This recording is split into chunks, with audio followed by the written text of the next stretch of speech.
Hello and welcome to Talking Aussie Books, a new weekly podcast shining a spotlight on Australian fiction. My name is Claudine Tonellis. As a writer and avid reader, I love chatting about books. And in this podcast, I'll chat to authors, publishers and readers, giving you, dear listener, insight into what's hot on the Australian fiction scene. So if you're looking for your next book recommendation or just want to know more about Aussie fiction writers, this podcast is for you. Grab yourself a cuppa, sit back and enjoy. Discussion around consent and sexual violence experienced by girls and women in the context of educational institutions and the toxic culture engendered by these institutions has been a topic that has dominated headlines in recent years. It's a discussion that is slowly filtering its way into high school curriculums and hopefully leading to a change in what young women and men think of as healthy, respectful sexual encounters and relationships.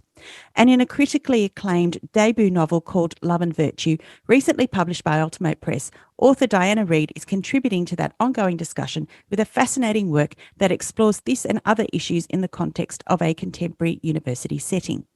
A book that will challenge our notions of material wealth and morality, consent and context, along with how we decide what is right or wrong in any particular situation. A fascinating read on so many levels, listeners, and I'm delighted to have the chance to speak with author Reid on the podcast today. Welcome, Diana. Hi, thank you so much for having me. My pleasure. Congratulations on the publication of your debut novel. Now, it's been out for a couple of months, so I'm guessing you have a fair idea of how the book has been received by the reading public. Has it met or exceeded your expectations? Well, I think it has wildly exceeded my expectations because I sort of never expected it to be published at all. So, just like the mere fact of anyone other than me reading it is great. And then for it to, I've been very fortunate and it's, I guess, quite well received today by both readers and also other authors who I admire. So, I think if you expected all of that, you would be insane. So, I've just been incredibly fortunate. Fantastic. Before I started reading Love and Virtue, I hadn't read any reviews and I didn't really know what the book was about. And the email I received from the lovely Emily Cook at Ultimo Press had the heading, "Are you a good person or do you just look like one?" A question that could not fail to pique my curiosity. Now, Michaela is very young and Michaela's the protagonist in this book, and the book explores so many big issues. So tell me about your inspiration to write this novel. What was it that set you down the path to writing about Michaela and her story? Well, the book is a campus novel. So it's set at a university and it follows the twisty friendship between Michaela and her brilliant friend Eve in their first year at university. So I think the inspiration for the book sort of came out of the idea of the genre. So I knew I wanted to write a book set at an Australian university, and that was for two reasons. So the first one is, I guess, personal, which is that I had just left university. So I graduated at the end of 2019 and then I wrote the book in 2020. So that culture, so although it's a work of fiction, that culture and that kind of social environment was very fresh to me. And then the other reason is, I suppose, more like artistic, and that is that I really like reading campus novels. So some of my favourite books include like The Secret History or Brideshead Revisited or the Sally Rooney novels. And they are all set at universities and they use, I guess, campus life as a way to explore kind of abstract ideas that also affect the characters' personal lives. I had noticed that there wasn't really an Australian contribution to that genre, or I wasn't conscious of there being a sort of big Australian book set at a university. So I kind of, sort of saw a gap that I, as a reader, would like to see filled. I must say that I didn't even realise it was a genre per se, campus fiction. Yeah, I mean, I guess it's like a subgenre of the kind of coming of age or Bildungsroman novel. It's quite big in the US and the UK, I guess, because culturally, especially in the US, going to college is very important there. But I guess any book set at uni where the character's like mature is a campus novel. Yeah, I guess so. Okay, so Diana, for readers who haven't yet read your book, can you tell me a little bit more about it? So Love and Virtue looks at consent, power and sex through the eyes of two very different but equally brilliant young women in their first year at university. And they both study philosophy and they learn both inside and outside the classroom about what it means to be a good person. You mentioned briefly that, you are Sydney based, or you attended the University of Sydney where you graduated with an arts law degree. And although in your book, I don't think you actually name the university that Michaela attends, I think it's fair to say that it's modelled on Sydney University, right?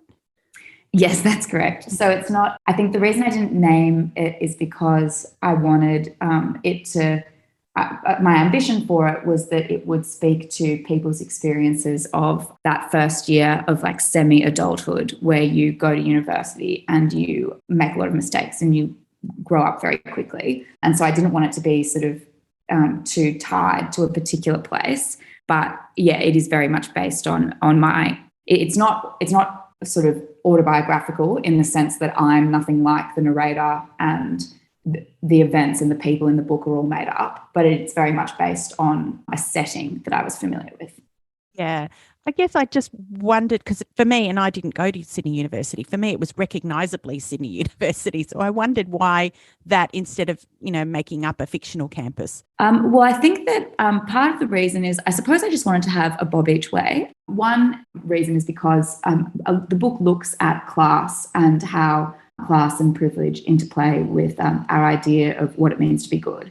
And so for that reason, I needed it to be at an institution that was recognisably, I guess, in quotes, prestigious, because that kind of situates the characters in a particular class. And I think that in Sydney, that institution is Sydney University. And even just architecturally, things like the sandstone kind of convey that sense of prestige, because I think we have like a cultural narrative around what prestige means. And for us, that's what it looks like. But then on the other hand, I didn't want it to be read as an attack on these institutions, and I didn't want the kind of conversations around the books to be about whether or not I, as the author, was fair in my depiction of these real places. I wanted it to kind of speak to more general ideas about what it means to grow up and navigate who you want to be, and how class interplays with ethics more generally.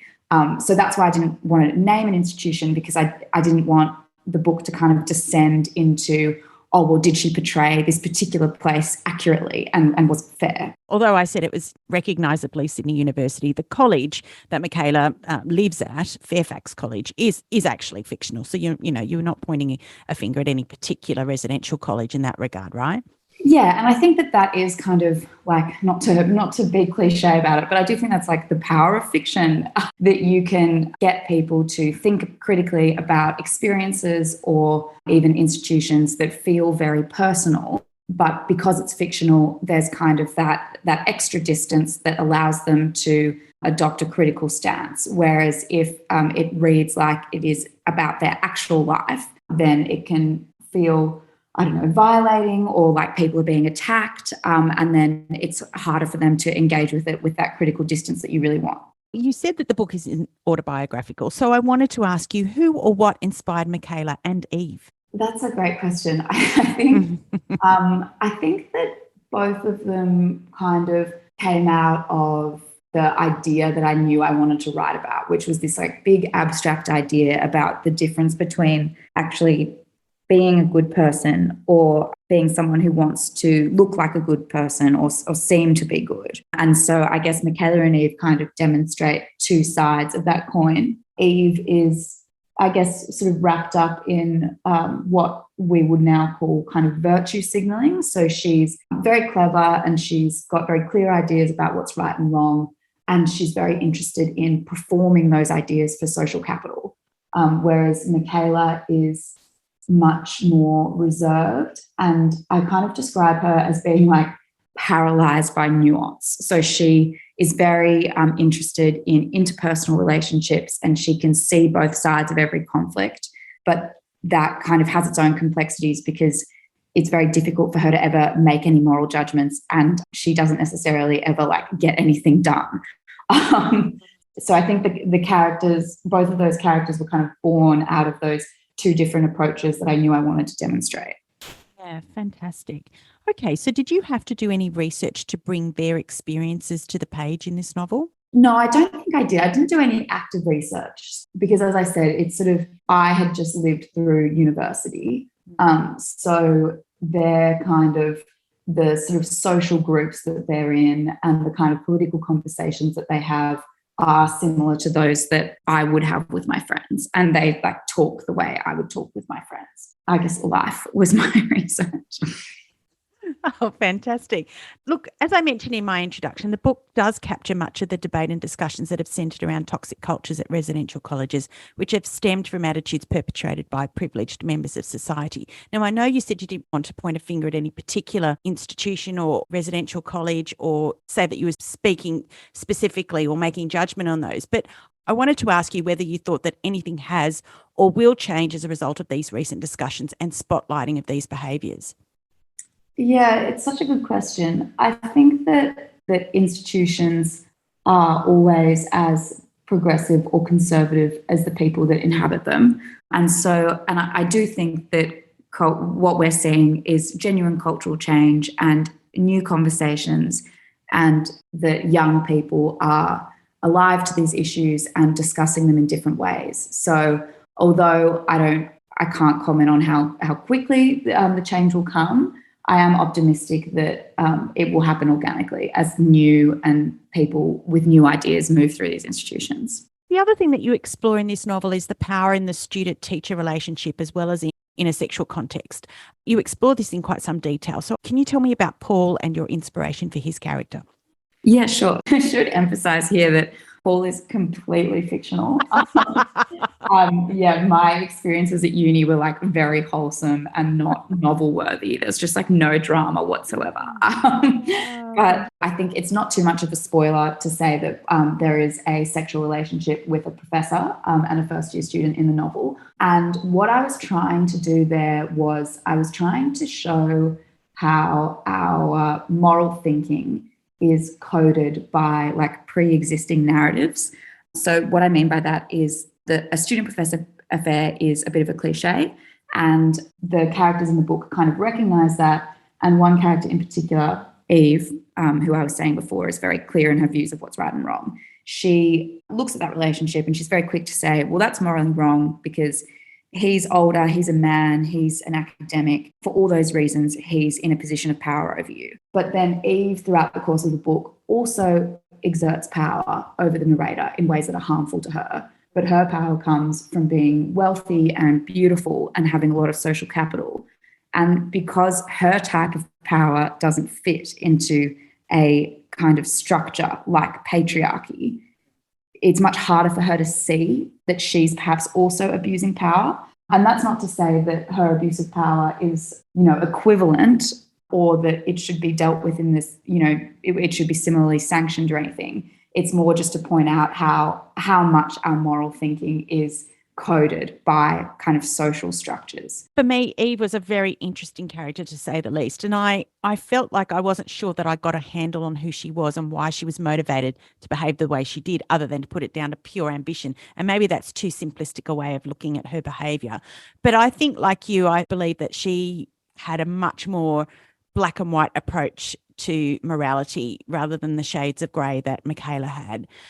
But that she also simply failed to see that her actions were wrong or could be viewed as wrong. For Michaela, someone so young who didn't know anyone else at university before she started there, her friendship with Eve was defining, wasn't it? Yeah, it was. And I think that it's been really interesting now that the novel's published and it's had a wider readership. I've had many insightful and great male readers, but it is only the female readers that say to me, oh, I had a friend like Eve. And it's a lot of them for that matter. So I think that there is something to be said for like a kind of female experience of finding a woman when you're young who you're not sure if you want to be with them or if you want to be them. And you kind of structure your personality around emulating them. And yeah, I guess that's kind of what the Michaela and Eve dynamic sort of captures. It's very love-hate, isn't it? It is very love-hate, and it's very, I guess the sort of reductive term for it would be like toxic female friendship, because they do compete with each other, and it kind of has that interesting dynamism where in the effort to bring each other down, they actually do push each other to greater heights. Like Michaela, you two are a student of philosophy, and this idea of what is morally right and wrong is something that you've explored, as we've just discussed, in the context of your studies. So the thing that I really wanted to zone in on was this distinction between being wronged and being hurt, because I think it's fair to say that to Michaela, these two concepts were blurred for a while, weren't they? Yeah, they were. I think that they are blurred for a lot of people, and often there is a crossover. I think that, as I was saying before, the friendship with Eve is initially defined by Michaela's desire to be like her. And then her coming of age arc is kind of clarifying all of the ways that she is unlike her. And I think that distinction between being hurt and being wronged is something that she comes to quite late in the book. And I guess what she is insisting on there is that she's not going to adopt Eve's view of right and wrong, and that she's going to choose to perceive things as more complex than that. And she's saying that even though somebody might harm you, that is not kind of that for her, that's not the end of the inquiry. You can't say that, oh, someone's really hurt me, therefore that they're a bad person. And that she's going to insist on asking lots of follow-up questions, like, what was their intention when they did that, and what are the outcomes of that action, and has it, so for example, has hurting me individually had good consequences for lots of other people, or did they hurt me by accident, or was it malicious? Or, she's going to insist on kind of asking all those follow-up questions, even though they might be really hard, and even though it might mean that she's actually never in a position to definitively say whether or not she was wrong. I guess I could talk about these issues all day, but if there was one thing that you would like readers to take away from this book, what would it be? Yeah, it's a hard question, isn't it? I guess to your point about talking about it all day, I would like readers to kind of feel that by the end of the book, issues or situations that they previously thought were black and white, they now see as more complicated. I would like to think that they would feel the way you just articulated, that they could talk about it all day, and that these issues that they haven't got to the bottom of, and perhaps that they previously thought they had, but now they seem more complicated. But also that sounds really heavy and frustrating. So I should also say my other ambition for the book is that it is funny and that the plot is good and people have a nice time reading it and want to keep turning the pages. Diana, I understand that you co-wrote a musical before you wrote this novel, so I wondered if that meant that you never actually envisaged writing a novel. Yeah, that's right. So I should say I did co-write a musical that was sort of a small independent theatre production in Sydney at the start of 2020. It would be just a lie to suggest that was in any way looking like a viable career. But it is true that I had plans to sort of do more kind of theatre work or theatre attempts, and then they were all cancelled by the pandemic. So, yeah, I think it's probably fair to say that if it weren't for COVID, I wouldn't have turned my mind to writing a novel. With all of that in mind, if you had 3 tips to offer aspiring authors who listen to this podcast, what would they be? So my first tip is that you can't wait for permission. So I think I'm probably a good counterexample. So as I just said, I wouldn't have written Love and Virtue if it weren't for the pandemic. And it was only because I found myself in this position where I just had literally nothing else to do. And the whole time I was writing it, I was really embarrassed. I was like, who am I who's never written fiction in any form before? Who am I to write a novel that nobody's asked for and probably isn't any good? And I think that if I didn't have nothing else to do, I would have let those kind of doubts prevent me from doing it. And I think the lesson from that is that you can't wait for a pandemic, and that nobody will ever, nobody's ever going to point at you and be like, you're a genius. You have to write a novel right now. So you just have to do it anyway. And even if that means you're a bit deluded, you just got to do it. And then my other tip is that which again, I was very fortunate because the pandemic gave me these circumstances on a platter, but you just have to turn up to the desk. So, even if you don't feel like writing or you don't think you have anything to say, if you're not at the desk and if the Word document's not in front of you, then you're not going to ever write anything. Diana, before we started recording, you mentioned that you were working on something else. Are you in a position to tell us anything about that? Yeah, it's, I'm not able to talk about it super eloquently because it's still, I guess, in first draft form, but I am working on a second book for my publisher, Ultimo Press. Yeah, they're going to see a draft of it later this week. And it's, I can tell you that it's in the same genre. in that it's like contemporary fiction set in Sydney, but it's not set at a university, and the characters are slightly older. Okay, fantastic. So, Diana, if listeners wanted to connect with you, how can they do that? I have an Instagram, which is @DianaReid_. Diana, congratulations once more on your debut novel, Love and Virtue, a thoroughly thought-provoking and illuminating read. I wish you every success with it and the others that will no doubt follow. Thank you so much for joining me on Talking Aussie Books today. Not at all. Thank you so much for having me. It's been a pleasure. Well, that's a wrap, folks. If you enjoyed this podcast, please leave a review on iTunes or drop me a line via my Instagram @ClaudineTinellis or on my webpage, claudinetинellis.com. Thanks for listening. Until next time, happy reading.